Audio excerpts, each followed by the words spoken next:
Olá, eu sou Renato Ames Pereira, sou barretense, moro aqui em Barretos. E no dia 13 de março de 2021, num sábado, eu sofri uma queda. Eu tive um mal súbito e caí de costa do meu tamanho, né, da minha altura. A queda foi de costa. Eu aprendi o termo da altura, né, do paciente. E, e só me lembro quando minha mãe falou: Renato, você caiu novamente. Foi a sétima queda. E aí ela falou: Renato, você está sangrando. Aí quando eu coloquei a mão, eu levantei a cabeça, vi uma poça de sangue. Coloquei na mão, senti o sangue sair pelas mãos. Porque é uma região muito irrigada, né? Muito de vasos. Tá quente aqui, tá calor. Então, assim, é, e ela ligou pro SAMU. Ela ligou pro SAMU. Vou tentar ser o mais breve possível, porque é a terceira gravação que eu tô fazendo e eu extrapolo o tempo. Então o SAMU chegou, ela ligou pro SAMU, o atendente falou que demoraria uns 30 minutos para eles virem, porque estavam muitos casos de atendimento pelo corona. Mas ela falou: mas é grave a situação do meu filho, tá sangrando muito. Aí ele falou: a senhora coloca uma toalha na cabeça? Então ela colocou uma toalha na minha cabeça. Mas assim, em menos de 5 minutos, o SAMU tava aqui. Foi primordial esse atendimento imediato, porque se levasse algum tempo a mais, eu poderia entrar em óbito, porque o caso era grave. Mas até então a gente não sabia que era grave, né? Porque eles não conseguiram colocar a maca aqui dentro de casa, perto de uma escada, e eu coloquei um obstáculo, não, um corrimão para que meu pai pudesse utilizar, porque ele estava caindo muito também. Só que a última queda dele em 27 de dezembro de 2014 foi fatal, porque ele caiu. Eu cheguei a levantar ele estava, não, não, não. Eu falei: pai, machucou a cabeça? Não, não machucou. Só que aí ele entrou em óbito. Ele teve um infarto em seguida. Então, ele estava bem quando ele caiu. Aí eu falei: pai, tá sentindo alguma coisa? Não. Aí logo em seguida veio um infarto fulminante. Ele morreu nos braços da minha mãe. E o SAMU, naquele dia, ele demorou um pouco mais. Depois ele veio uma equipe que não tinha o desfibrilador, ele teve que vir uma outra equipe. Até o Dr. Caio estava chegando de viagem, era meu vizinho aqui na esquina. E ele falou: eu achei que eles estavam conversando entre si, porque eu nunca vi um atendimento com duas viaturas do SAMU juntas, né? Mas aí, é o mesmo problema do meu pai. Então eu perdi meu tio em dezembro, no final do ano, nas vésperas do Natal, que também ele estava desmaiando, e o último desmaio dele foi fatal. Não se sabe se ainda se era o batimento que estava baixo. Eu não sei, eu não perguntei, mas eles tiveram os mesmos fins. E foi pesquisado depois na UTI com o médico cardiologista se eu tinha esse histórico familiar. Bem, aí o SAMU chegou rapidamente, eu fui descendo com eles, caminhando com eles, super bem, conversando com eles, falando e tal, né? Estava falando que é crise de ansiedade, porque os diagnósticos últimos de dois médicos que eu passei, um falou direto assim, falou: isso aí é síndrome do pânico. Eu falei: caraca, eu não tenho síndrome do pânico. Eu sou o cara que tem que cuidar da minha mãe, eu tenho que sair. E fala, quando você tá com síndrome do pânico, você não quer nem sair, né? De casa. E eu tenho que fazer tudo aqui. Hoje que eu estou aprendendo a mexer com o aplicativo de celular, mas antes eu fazia tudo em loco, né? Até naquele sábado eu fiz todos os pagamentos que eu tinha que fazer de manhã. Normal, não senti nada. Aí, na ambulância, na unidade do SAMU, eles me deitaram para fazer o curativo e eu comecei a ter o que eu estava sentindo anteriormente, um tipo de uma vertigem, mas eu não perdi o sentido, eu via que estava do meu lado. Eu comecei, sabe, ter é, uma sensação estranha. Depois que eu fui saber que era falta de oxigenação no cérebro. Então eu via eu passando num túnel, assim, como se eu estivesse indo assim, por um túnel, várias pessoas falando no meu ouvido, né? Uma sensação muito estranha. E aí eles ligaram eles estavam em contato com a Santa Casa. Aí falou assim: ele tá tendo. Ele tá tendo. Esqueci o nome, a expressão que ele usou. Porque ele tá perdendo os sentidos, né? Ele não tá. ele tá sem sentidos. E os batimentos dele tá muito baixo, tá 20. Aí a médica falou, vem pra cá urgente que ele tá tendo um ataque cardíaco, né? Aí eu cheguei lá, pronto atendimento fantástico. Eles me atenderam assim, imediatamente. A médica foi uma benção, a equipe que estava lá a partir das 14 horas, a equipe da tarde lá da Santa Casa no sábado, me atenderam prontamente. Era meu receio, eu confessei para meus amigos que são mantenedores da Santa Casa, amigos, grandes amigos meus e clientes, e eu falei que morria de medo por não ter convênio de ser atendido se eu tivesse um problema cardíaco pelo SUS. E eu comprovei que não diferencia nada, não diferencia nada o atendimento de grandes hospitais. E aí eu fui para aquela situação, né, emergência, pulseira vermelha de emergência. Aí eles já me colocaram foram aplicando injeções, colocando aparelhos. Aí a médica ficou muito impressionada com o meu batimento cardíaco. Falou, tá muito baixo, tá 20. Aí ela ligando pro, acho que o cardiologista, o chefe de cardiologia, aí falando, nós vamos ter que implantar nele um marca-passo externo. Olha que bênção. Marca-passo externo, via SUS na Santa Casa de Misericórdia de Barretos. Isso é uma bênção. E eu provei dessa bênção. E aí ela foi falar com a minha mãe, falou para minha mãe, eu não estou preocupada com o corte na cabeça do Renato, eu estou preocupado com os batimentos cardíacos dele. Os batimentos cardíacos dele chegou aqui a 20. Eu falei assim, e aí? Porque eu tinha falado com um médico uma semana antes que o meu batimento cardíaco era 34, 40. Ele falou, se já fosse 34, você estava morto aqui na minha frente. Até riu, né? Falei, pra você ver, né? O aparelhinho. Ah, não confia nesses aparelhinhos. E aí? Não confiei. Então, ela achou prudente colocar esse marca-passo externo, coisa que Barretos não tinha, nem colocação de marca-passo definitivo. Então, imagina marca-passo externo. Aí colocou, fez uma perfuração na traqueia e foi lá e deu start no meu coração, e o meu coração voltou ao normal, 70, 60, e ficou normal. Só que, como eu tinha falado para ela que eu havia tomado uma medicação naquele dia, que eu tinha parado uma semana, eu tinha parado, tinha melhorado um pouco as crises, essa alucinação que eu sentia que me levava aos tombos.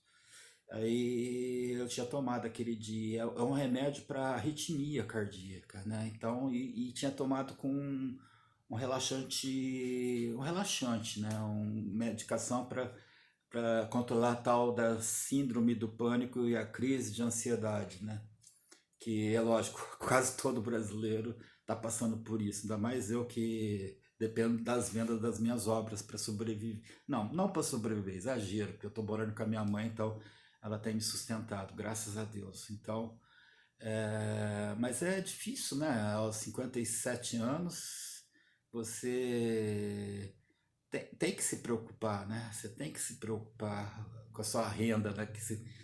Brasil todo parado. Então, mas aí é outro assunto. Então, ela achou por bem colocar esse marca-passo e aí eu vi o boato que eu ia pra UTI. Falei, caraca! E eu preocupado com a minha mãe lá fora. Caraca! Porque ela veio, a minha mãe veio comigo no SAMU e eu não queria que ela viesse por causa da Covid, né? Aí ela veio comigo e estava lá fora. Eu imaginei que ela devia estar desesperada, como toda mãe ficaria nesse momento, né? E moral da história, ela falou para ela que ia fazer todo esse procedimento e aí ela foi embora, porque eles falaram, não adianta nada a senhora ficar aqui, a senhora está correndo risco, né? Porque é perigoso ficar aqui. E ela foi para casa e eu fui para UTI. Fui na UTI. Só que eu cheguei lá já fazendo festa, né? Impressionado com o atendimento. E na UTI eles colocaram, fiquei acho que 3 ou 4 dias deitado, sem me movimentar, fazendo até as necessidades fisiológicas na cama, né? Porque eu não podia nem me levantar, porque eles estão muito receosos de eu ter uma queda e ser fatal. Aí, no dia 15, eu vi uma movimentação em relação ao lance de Covid Porque você fica ouvindo, né? Porque eles fazem uma anamnese dos pacientes, assim, tava perto do meu quarto. Eu escutava tudo, sabia de quase tudo do paciente que eles estavam internados, que ele tinha.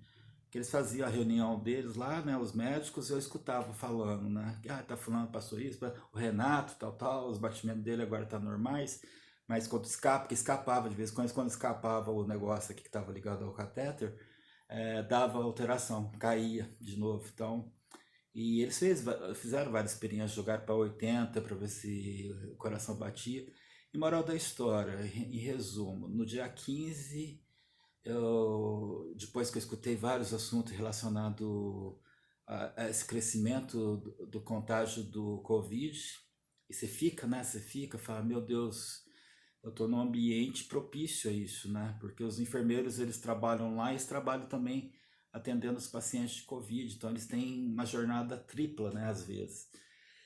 Coitados, cansados estão, os médicos, inclusive. E aí eu levantei, eu falei, não vou perder a vergonha, porque até então eu tinha orado, tava orando antes da refeição, até um dia que eu tava orando antes da refeição, a enfermeira achou que eu tava passando mal, que eu coloquei, a gente tem o hábito de orar antes da refeição, aí o senhor do lado falou, não, ele tá orando. Ela falou, ai, desculpa. Então eu tenho esse hábito, que eu aprendi com a minha mãe, nesses últimos 12 meses a gente tem orado direto, então eu tava orando, então eu levantei os braços no dia 12, levantei os braços para o céu e comecei a chorar copiosamente. Chorei, me abri com Deus. Falei, Deus, eu preciso de uma resposta do Senhor hoje. Eu preciso, me dê uma resposta. Se eu vou continuar aqui com esse medo, pavor, né, do Covid, essas coisas. Seguro, porque eu sabia que eu estava num ambiente seguro, mas com pavor, porque minha mãe vinha me visitar, não queria que ela tivesse essa exposição toda. Meus amigos, o Adilson, então não queria que ninguém tivesse essa exposição toda. Então,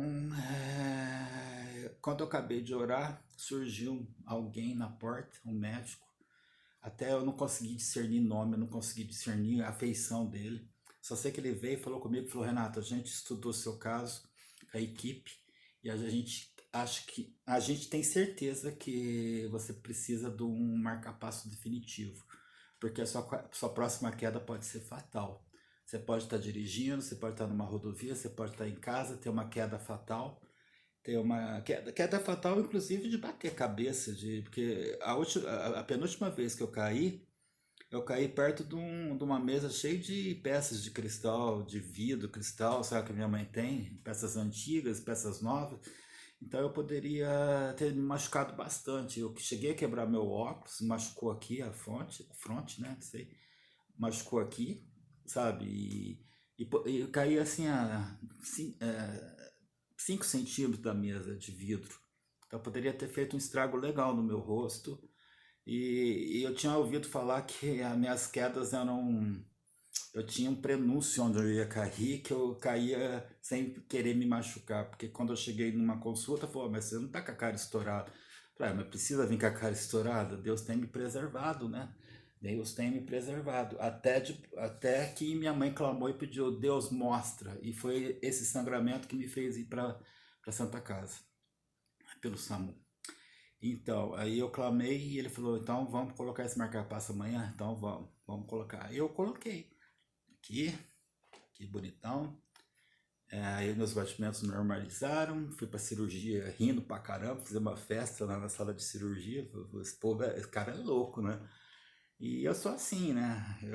A confiança que eu tenho em Deus é tremenda, era a resposta. Até o senhorzinho que estava do lado, que passaram 3 pacientes por mim lá na UTI, que tiveram alta, tá? Eles, graças a Deus, foram livrados também. E o senhorzinho que estava do meu lado, ele falou assim, caramba, eu vi você orando. Quando você acabou de orar, o médico entrou na porta e te falou isso que te falou. Eu nem pensei, eu achei que ele estava dormindo, né? E ele falou, não, eu escutei tudo, você orando, pedindo a Deus, clamando, chorando. E eu não achei eu achei que ele estava dormindo, né? E ele comprovou, é um senhorzinho de Jaborandi. Até ele tem uma dificuldade para falar. E é isso aí. Aí eu fiz a cirurgia, graças a Deus estou bem. Eu já fui na primeira consulta com o médico, Dr.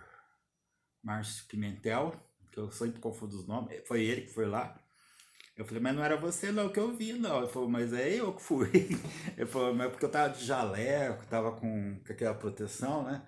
Falei, então, que interessante, né? Eu vi tudo uma áurea em volta do médico que eu falei, caramba, até falei com um amigo meu, eu falei, eu não consigo discernir o nome do cara, de falar o nome do cara. Eu sei que você interviu, né? Que você falou pra eles lá, me dar uma atenção legal, né? Tal. Eu sei que vocês interferiram, mas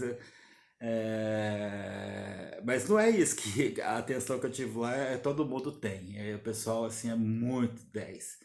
A equipe de enfermagem é fantástica. Dos médicos, então, que qualquer coisinha que acusava no meu exame lá, qualquer coisa que apitava, né, eu desconectava, eles iam correndo. Então, é uma equipe fantástica.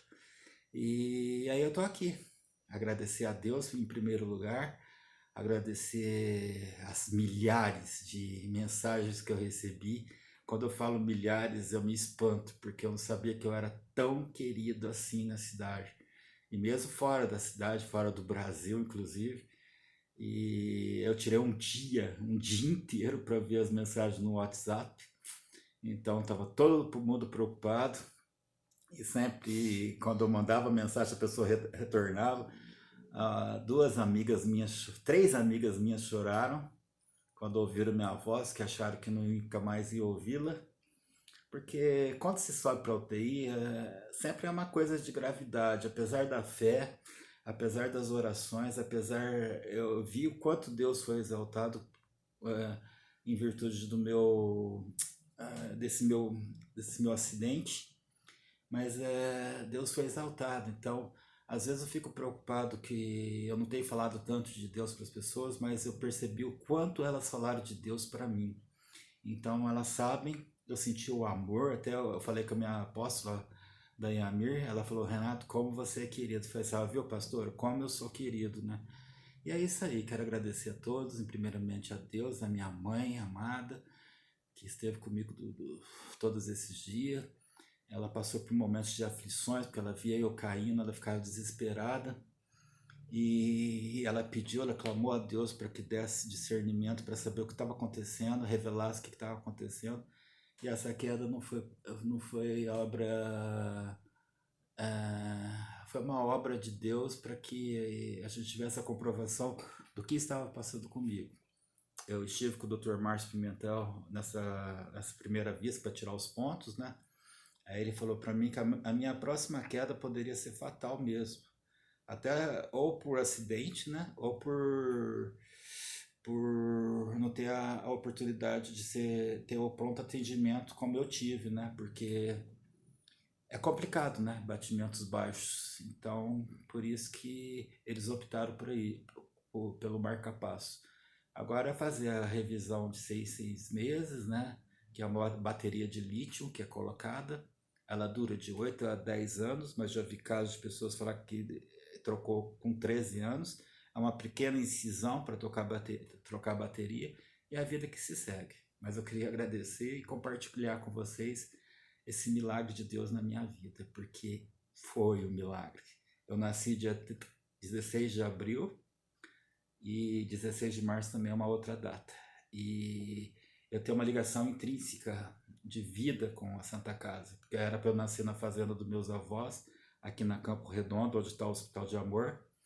E aí minha avó materna não deixou. Ela falou que eu ia nascer na Santa Casa. Então eu nasci na Santa Casa por 2 vezes. E obrigado, SUS. Obrigado, SUS. Obrigado, HP. Obrigado, Hospital de Amor. Obrigado aos meus amigos, mantenedores da Santa Casa. Obrigado a todos que confiam na Santa Casa. Eu sou um resultado de um milagre de Deus e do pronto atendimento que eu tive na Santa Casa. Isso, eu sou um defensor, falei que eu sou um defensor bem briguento mesmo em relação à Santa Casa, e eu tive a prova do quanto que o atendimento lá está excelente. Então, é isso aí. Obrigado, até mais. Espero que eu tenha agora passado para você essas informações, porque até agora eu tinha me calado, tinha ficado quieto, estava me recuperando, mas agora eu achei a necessidade de estar falando para vocês o que aconteceu comigo, tá? Beijos e até mais. Até mais, assim, pintando um quadro em exposições. Essa pandemia vai passar em nome de Jesus. E a gente vai voltar a expor minhas obras e é isso aí. Abraço a todos e obrigado pelas orações.